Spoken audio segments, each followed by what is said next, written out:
எல்லாரும் வாங்க. பிரீதா டீச்சர்ஸ் ஹிந்தி. இன்னைக்கு நம்ம ஈஸியா ஜாலியா கிளாஸ் 3 லெசன் 6ஓட சம்மரி பார்க்கலாம். பீர்பல் கி கிச்சடி, பீர்பலோட கிச்சடி. அக்பரோட அரசபையில் நிறைய படித்த மேதாவிகள் இருந்தாங்க, புத்திசாலியான பர்சன்ஸ் இருந்தாங்க. பீர்பலும் அவங்கள ஒருத்தங்க. அவரோட புத்திசாலித்தனத்தினால அவர் ரொம்ப ரொம்ப ஃபேமஸ். அவரோட புத்திசாலித்தனம் எந்த அளவுக்கு இருந்துச்சுன்னா, அவர் அப்பப்போ ராஜாவையே தோக்கடிச்சிருவாராமா அவரோட கிளவர்னஸ், ஸ்மார்ட்னஸ்னால. அக்பர் பீர்பலோட கதைகள் ரொம்ப ரொம்ப ஃபேமஸ். மக்களுக்கு அவங்களோட கதையை கேட்கவும் சொல்லவும் ரொம்ப ரொம்ப பிடிக்கும். இப்போ நம்ம கதை பார்க்கலாம். ஒரு காலத்தில் ஒரு ராஜா ஒரு ஊரை கிராஸ் பண்ணி போயிட்டு இருந்தாராமா. அப்போ பயங்கர குளிரான காலமாமா. ஊர் மக்கள் எல்லாம் தீ மூட்டி அதை சுற்றி உட்காந்து பேசிட்டு இருந்தாங்களாமா.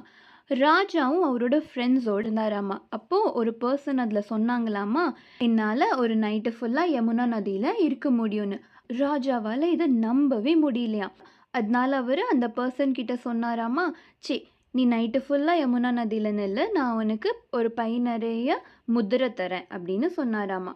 அடுத்த நாள் ராத்திரி அந்த பர்சன் அந்த யமுனாவோட சில்லுன்னு தண்ணியில் நைட்டு ஃபுல்லாக நின்னாராமா. விடிய காலையில் அவர் அரசபைக்கு போனாராமா. ராஜா ஆச்சரியமா கேட்டாராம், நைட்டு ஃபுல்லாக ஒரு நாள் எப்படி அந்த தண்ணியில் நிற்க முடிஞ்சுதுன்னு.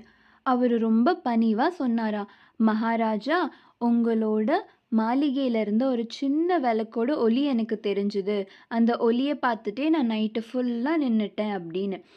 ராஜா உடனே சொன்னாரா, அப்போ நீ ஏன் நிற்கலை? என்னோட மாளிகையில் இருக்கிற அந்த விளக்கோட ஹீட்னால, அந்த விளக்கோட வெப்பத்தினால தான் நீ நைட்டு ஃபுல்லாக தண்ணியில் நின்ன, அதனால உனக்கு எந்த பரிசும் கிடையாது, நீ இங்கேருந்து கிளம்பலாம் அப்படின்னு சொல்லிட்டாராமா. அந்த பர்சனும் ரொம்ப சோகமாக அங்கேருந்து கிளம்பிட்டாங்களாமா.